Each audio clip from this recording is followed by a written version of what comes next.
10টার সময় হঠাৎ প্ল্যান হলো চিকেন রান্না করার।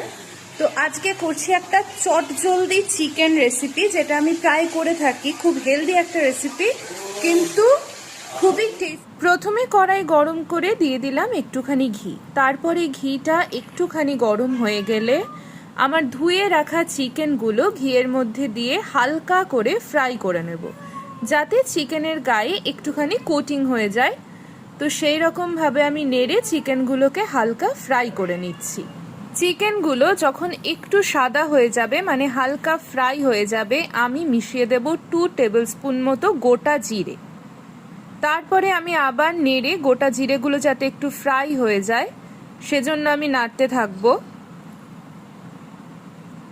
এরপরে আমার কুচনো পেঁয়াজ আমি মিশিয়ে দিলাম। এবার পেঁয়াজগুলো যাতে ফ্রাই হয়ে যায় সেই জন্য একটু ওয়েট করব। পেঁয়াজগুলো যখন একটু একটু ফ্রাই হয়ে যাবে, আমি এর সঙ্গে মিশিয়ে দেব আদা রসুনের পেস্ট।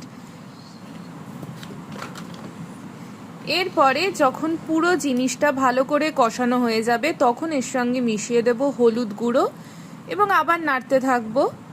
যখন হলুদ গুঁড়োটাও কষানো হয়ে যাবে, তখন মিশিয়ে দেব একটুখানি সয়া সস। সয়া সস মেশালে, আমি যেহেতু রেড চিলি পাউডার ইউজ করছি না, তো কালারটা খানিকটা লালের দিকে বা কালচের দিকে চলে আসবে। আমি খুব একটা ঝাল খাই না, তো এখানে আমি আলাদা করে রেড চিলি পাউডার বা কাঁচা লঙ্কা ইউজ করব না।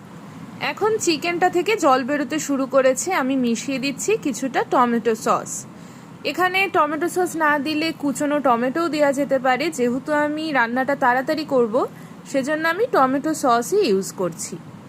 এরপরে আমি এর মধ্যে মিশিয়ে দেব আমার কুচিয়ে রাখা, আমি একটু বড় বড় করেই ক্যাপসিকামটা কাটি, তো সেই ক্যাপসিকামটা আমি এর সঙ্গে মিশিয়ে দেব।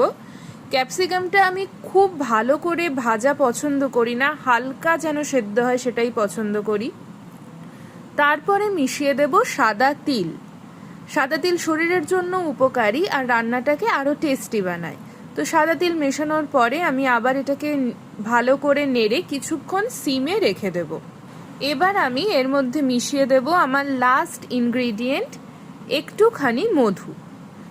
যেহেতু আমি চিনি ইউজ করছি না আর রান্নাটাকে হেলদি করছি, তো আমি মধু ইউজ করব। রান্না রেডি। আর এই চিকেনটা খেতেও হয় খুব টেস্টি।